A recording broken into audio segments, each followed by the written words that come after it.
This prisoner noticed something strange. He saw 3 ants carrying what looked like a tiny outfit. When he touched a nearby switch, the suit suddenly expanded. It was a full-sized Ant-Man suit. The ants lined up on the ground, forming a countdown pose. Guards were approaching fast. The man quickly jumped into the suit. With a flash, he shrank to ant size and darted beneath the guard's feet. One smooth slide, and he escaped right through the door gap. As he waited outside for a ride, a swarm of ants surrounded him. Under the direction of a scientist, they led him to a flying ant. Just as the guards came rushing out, the man soared into the sky and escaped. It was his first time flying. He got nervous, closed his eyes, and instantly fell off. When he opened his eyes again, he found himself inside a villa. In front of him stood a beautiful woman, the professor's daughter. As soon as he woke up, she left the room. He tried to follow her, but the floor was covered in ants. Oddly, the ants moved aside on their own. Soon, the professor arrived and led him to a hidden lab underground. 5 years ago, the professor had discovered a formula, one that allowed molecular bonding to be controlled, letting objects shrink or grow at will. It was a revolutionary invention,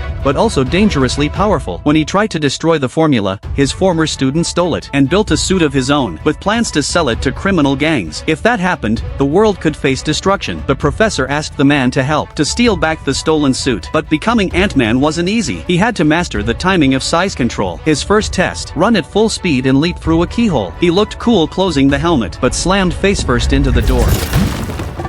The professor knew he needed more training. Next up, strength resistance. The man underestimated the professor's daughter and got knocked out with one punch. Then came ant control training. He shrank and entered an ant colony. His third mission, learn to lead the ants. Only as their leader could he truly control them. Soon, everything was ready. To pull off the mission, the man brought in his old crew. Each had a job. One would hack into the security system. Another would sneak inside disguised as a guard. When the plan kicked off, the man and his ants traveled through the sewers. His teammate reached the control room and reduced the water pressure. The man, riding a raft made of ants, entered the water pipe. Under his command, the ants worked in perfect sync, forming a stairway and pulling him up to the building. He successfully got inside. Meanwhile, the professor arrived through the front entrance, slipping past security. Everyone was in position. Do you think they'll succeed?